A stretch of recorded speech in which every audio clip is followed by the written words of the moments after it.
Et le président a tellement entendu du français qu'il va s'exprimer en français.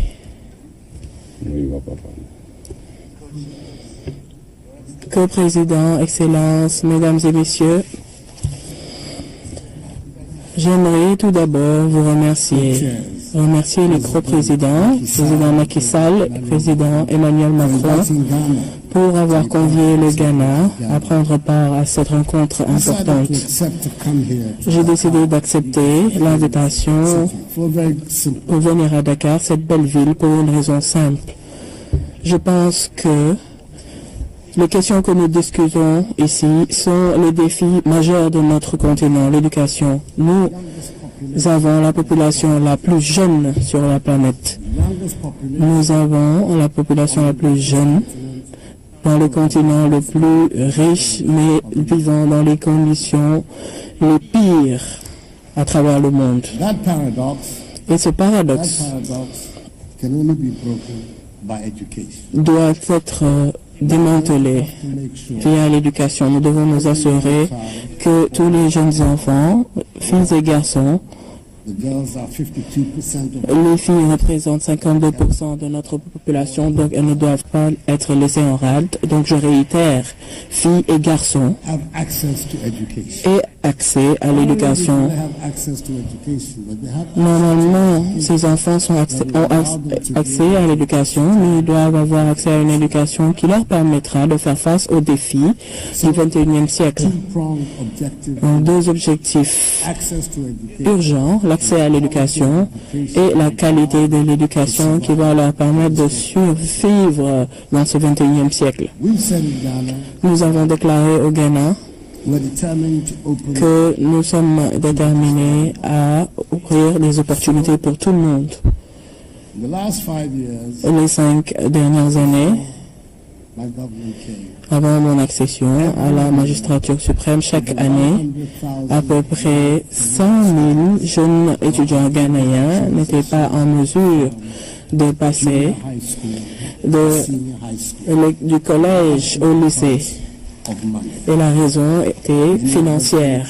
La plupart d'entre eux avaient les qualifications, mais leurs parents n'étaient pas en mesure de supporter les coûts de l'enseignement supérieur. Et à ce moment de l'histoire de notre pays, l'État du Ghana doit porter ce fardeau.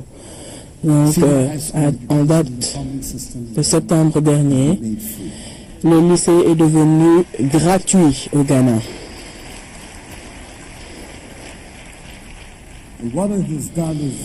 Et nous avons vu la tendance être renversée. 95 000 étudiants ont pu aller au lycée et cela a été une réalisation majeure. Et nous devons nous assurer que le système éducatif, c'est-à-dire du jardin d'enfants au primaire, au secondaire et même l'université, sont ouverts pour tous. Et nous devons ensuite faire face à la question de la qualité de l'éducation qui va préparer cette population jeune pour le 21e siècle qui les attend. Nous avons conscience du 21e siècle et de ses défis, c'est-à-dire les révolutions scientifiques, mathématiques et numériques. Nous l'avons vu dans le développement des économies en Asie, Chine, Inde, Japon, Corée. Et nous devons être en mesure d'apporter ces changements, faire cette transition de la pauvreté à la prospérité. Nous avons également un impératif qui nous a réunis ici. Comment est-ce que nous devons financer l'éducation? Je vais dire quelque chose. J'espère les contributeurs pour l'éducation de l'Afrique ne seront pas vexés. Nous ne pouvons pas dépendre des autres pour financer l'éducation de nos pays.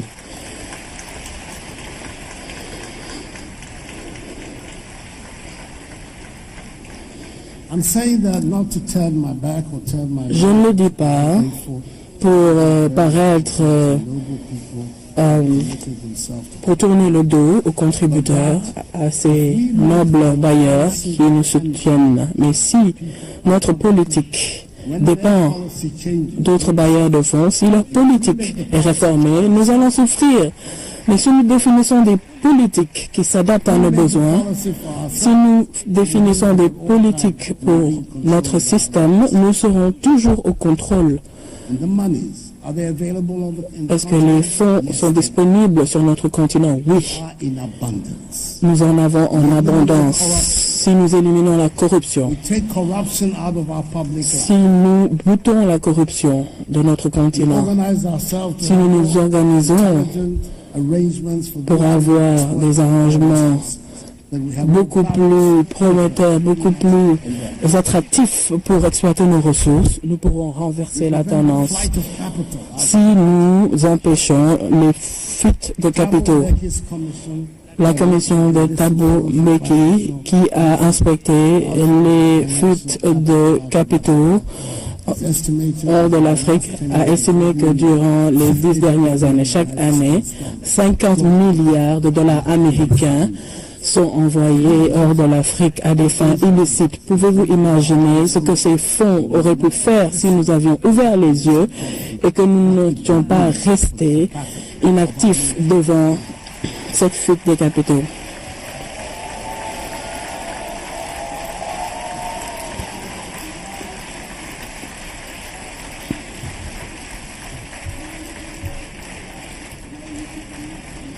So that is our challenge. Cela est notre défi. Cela est notre défi. Comment est-ce que nous pouvons nous organiser pour nous assurer que les richesses, les nombreuses richesses de ce continent, pour la première fois dans l'histoire moderne, est utilisée pour servir les populations dans le continent et pas ailleurs? Si nous sommes en mesure de combler ce fossé, nous allons revenir ici à Dakar pour discuter de l'éducation, mais nous ne parlerons plus de financement, nous parlerons de la qualité, nous parlerons des changements que nous devons opérer dans nos curriculums et l'accent qui doit être mis dans notre histoire, dans nos mouvements et dans notre sociologie.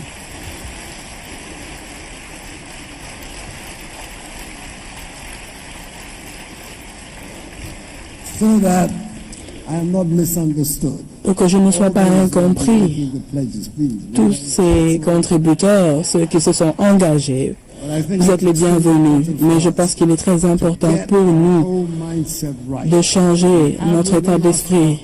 Nous avons les capacités en nous pour nous développer et promouvoir l'intérêt de notre continent. Nous-mêmes, faisons-le. Merci.